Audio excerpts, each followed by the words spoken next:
حدیثوں میں کسی کا بچہ بھی اگر انتقال کرتا ہے مولا تعالیٰ فرشتوں سے پوچھتا ہے تم نے اس کے بچے کو لایا کیا کہہ رہا تھا میرا بندہ میرے بارے میں؟ فرشتے کہتے ہیں مولا وہ تیرا شکر بجا لا رہا تھا، کہتا تھا انا للہ و انا الیہ راجعون۔ مولا فرماتا ہے لکھ دو اے فرشتوں، اس سے بہتر نسل اسے عطا کروں گا، اس سے بہتر اسے خوبصورتیاں جنت میں عطا کروں گا۔ وہ جب بہتر کرنے والا ہوتا ہے تب تمہیں آزمائش کے دور سے گزارتا ہے۔ یہ رحمان ہمارا اصل مقصد تو یہ ہے کہ ہم محفلیں سجاتے ہیں، محرم الحرام کی ہوں یا میلاد مصطفیٰ کی ہوں۔ ہاں یہ کہتا ہوں ہم محرم کے آتے ہی 10 مجالس سجاتے ہیں، ذکر امام حسین کے نام پر، ذکر شہدائے کربلا کے نام پر۔ یہ کوئی نئی بات نہیں ہے، برسوں سے یہ ریت چل رہی ہے اور ہمارے مشائخ، ہمارے علماء، اسلاف سبوں نے سنایا اور ہم تک منتقل کیا۔ ہم بھی سنا رہے ہیں، اپنے بچوں کو منتقل کر رہے ہیں۔ کل یہ ہمارے بچے اس ممبر پر بیٹھیں گے اور یہی تذکرے سنائیں گے۔ لیکن ایک بات میں آپ سے کہتا ہوں، لوگ ہم سے یہ کہتے ہیں کہ ہر سال یہ واقعات، ہر سال یہ کربلا کے تذکرے کیوں سنائے جاتے ہیں؟ ہو گیا تھا کربلا ایک بار، بار بار اس کو کیوں سنایا جاتا ہے؟ میرے عزیزوں، چلو اگر میں بار بار سناتا ہوں تو سننے والے بار بار کیوں سنتے ہیں؟ سننے والے کیوں سنتے ہیں؟ بولنے والا اگر بار بار سناتا ہے تو سننے والے چھوڑتے بھی تو نہیں ہیں۔ بات پتہ یہ چلتی ہے کہ نہ بولنے میں یہ پرانا لگتا ہے، نہ سننے میں پرانا لگتا ہے۔ حسین اعظم کے ذکر میں جدت ہے، لذت ہے اور ایک نیا اپن ہے۔ امام مالک نے تو یوں فرمایا، آپ سے پوچھا گیا کہ خدا ہے؟ انہوں نے کہا ہاں۔ کیا دلیل کیا ہے؟ کہتے ہیں کہ زبانوں کا مختلف ہونا، انسانوں کی زبانوں کا الگ الگ ہونا اور الگ الگ نسلوں کا ہونا، یہ اللہ کے وجود کی دلیل ہے۔ امام شافعی سے پوچھا گیا آپ کوئی دلیل دیں گے کہ کوئی ہے؟ آپ نے کتنی پیاری بات فرمائی، ارشاد فرماتے ہیں شہتوت کا درخت دیکھا ہے؟ شہتوت کا درخت آپ نے دیکھا ہے؟ شہتوت جو ہے بہت باریک باریک سے پھل ہوتے ہیں، میٹھے ہوتے ہیں، اور اس کا پتا جو ہے وہ کئی قسم کے جانور کھاتے ہیں۔ شہتوت کے پتے کو شہد کی مکھی بھی چوستی ہے، شہتوت کے پتے کو گائے بکریاں بھی کھاتی ہیں، ہرن بھی کھاتی ہے۔ یہ سب کے سب شہتوت کے پتے کو کھاتے ہیں۔ شہتوت کا پتا ایک رنگ کا ہوتا ہے، ایک ہی ٹیسٹ کا ہوتا ہے۔ امام شافعی فرماتے ہیں شہد کی مکھی اسی شہتوت کے پتے پر بیٹھتی ہے، چوستی ہے اور اپنے چھتے میں جا کر کے شہد اگل رہی ہے۔ بکریاں اور گائے اس شہتوت کے پتے کو کھاتی ہیں، مینگنیاں ڈال رہی ہیں یا دودھ دے رہی ہیں۔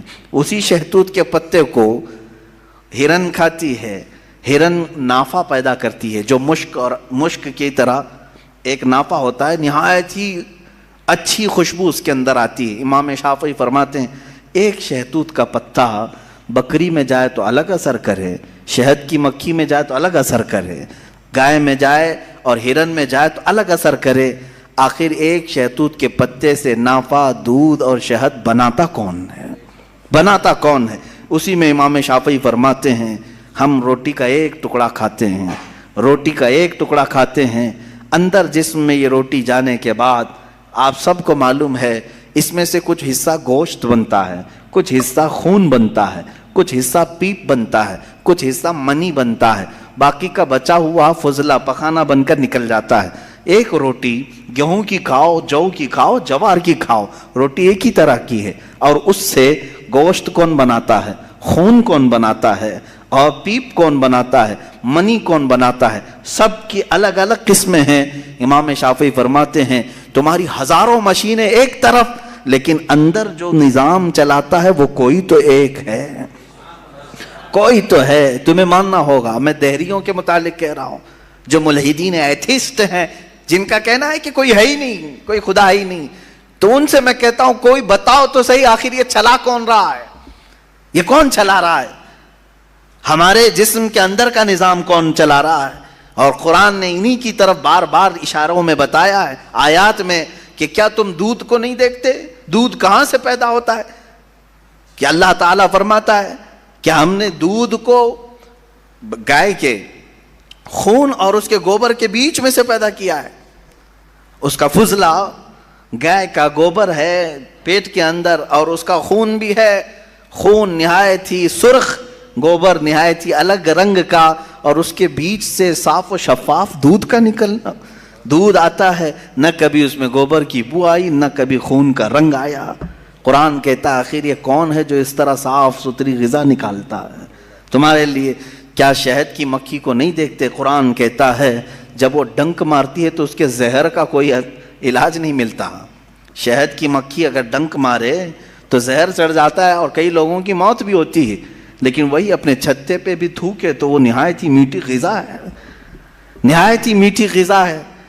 شہد کی مکھی اپنا رس چھتے پر ڈالے تو وہ دنیا کی سب سے اچھی غذا، وہی اگر کسی کو ڈنک مارے تو سب سے برا زہر ہے۔ اعلیٰ حضرت رضی اللہ تعالیٰ عنہ نے اپنے آپ کو یوں فرمایا ہے کہ میں وہ شہد کی مکھی ہوں جس کی مٹھاس کا بھی جواب نہیں، جس کے ڈنک کا بھی جواب نہیں۔ یہ تو ضمناً میں نے بات عرض کی، خدا قدیر و جبار کے وجود پر میرے عزیزو ایک دو نہیں لاکھوں مثالیں دنیا میں ہیں، لاکھوں مثالیں۔ ابھی تو کائنات کے رازوں تک ہم پہنچے ہی کہاں ہیں؟